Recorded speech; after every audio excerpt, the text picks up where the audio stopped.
রাধে রাধে আমার মিষ্টি বন্ধুরা, সবাই কেমন আছো? আশা করি ভালো আছো। তো শুভ নববর্ষ। তো ভিডিওটা দিতে অনেকটাই দেরি হয়ে গেল। তো আজকে বৈশাখ মাসের 1 তারিখ ছিল আর আজকে মঙ্গলবারও ছিল। তো চলে আসলাম সকাল সকাল মঙ্গলচণ্ডী বাড়িতে সব কিছু পূজা পাঠ করে টোরে চলে আসছি আমি 7টার দিকে, কেননা আজকে আমি 5টার দিকে উঠছি। অনেকটাই আগে উঠছি আর কি, ঘুম হয়নি।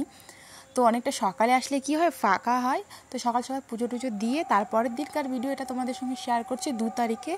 তো আমাদের বাড়িতে আজকে কীর্তন হচ্ছে। আর মানে কীর্তন বলতে আমার বাবার হচ্ছে নামেই পুজো হয়, আর আমাদের রাধাকৃষ্ণ মূর্তিটার আর কি পুজো হয়ে যায়। তো দেখতে দেখতে 8 বছর হয়ে গেল আমার বাবা আর আমাদের সঙ্গে নেই। তো এখানেই চলে আসলাম কীর্তনে। তো কীর্তন শুনতেছিলাম, তো মনটা আর কি খারাপ ছিল, তো চুপচাপ বসেছিলাম। আর শরীরটাও ঠিক একটা ভালো ছিল না। তারপরে এখন কীর্তন শেষ হয়ে গেল, এখন হচ্ছে বাড়ি যাব। তো চলো, তোমাদের সঙ্গে এইটুকুই শেয়ার করা ছিল। সবাই ভালো থেকো, সুস্থ থেকো।